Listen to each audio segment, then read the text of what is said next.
Hello, everyone.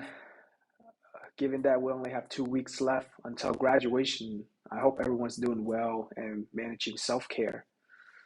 Okay, firstly, for this week discussions, I would agree that there should be more awareness around the struggle that undocumented immigrants face in coming to America and living here in the hope of finding better opportunities for themselves as well as their children.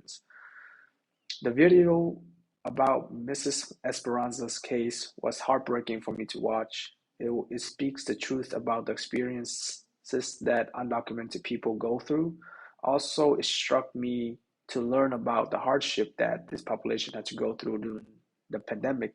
Now, moving on to the question, is being an immigrant a social determinant of health? For me, before I can fully answer this question, first I had to do a quick refresh on the social determinant of health term. I reflected on the resources from this class in search of the term, and I believe that health isn't just affected by our choices, like eating healthy or going to the doctor. It's impacted by our environment, the condition that we are born, grow, work, play, learn, and worship, which made of the social determinant of health. The way I visualize social determinant of health as a stream of a river. In the river, there are two categories known as upstreams and downstream. The upstream factors occur at the systemic level. For example, institutional discrimination, accessibility of resources, and employment. Now, downstream factors are specific to individuals. Instant employment status, immigration status, and aspects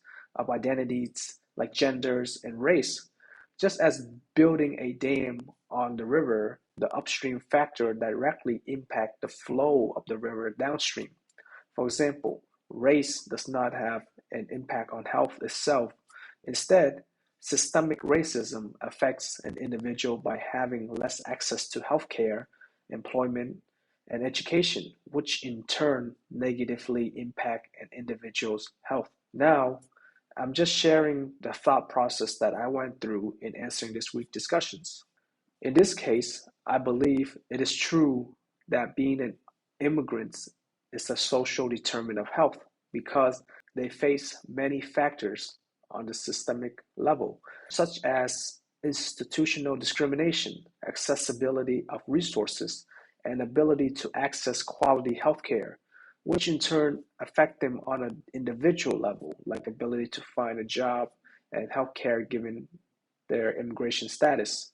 Lastly, there is a quote from an article titled Is Immigration and Social Determinant of Health that mentions the U.S. Department of Health and Human Services building in Washington, D.C. was engraved with the quotes, the moral test of government is how that government treat those who are in the dawn of life, the children, those who are in the twilight of life, the elderly, and those who are in the shadow of life, the sick, the needy, and handicapped. In addition, the author of the article suggests adding the newest American to that quote. As he said, healthcare in the United States is characterized by a mentality of scarcity, as if the only ones who can pursue health are those who can afford it. But the new narrative about healthcare, especially as it relates to immigration, should not be about scarcity. Rather, it's about seeking the productivity as the promise of what America is. It's about capturing the pursuit of health and all the investment made in people on their journey to wellness. That will be it for this week's discussion. Thank you for those who are listening. Bye.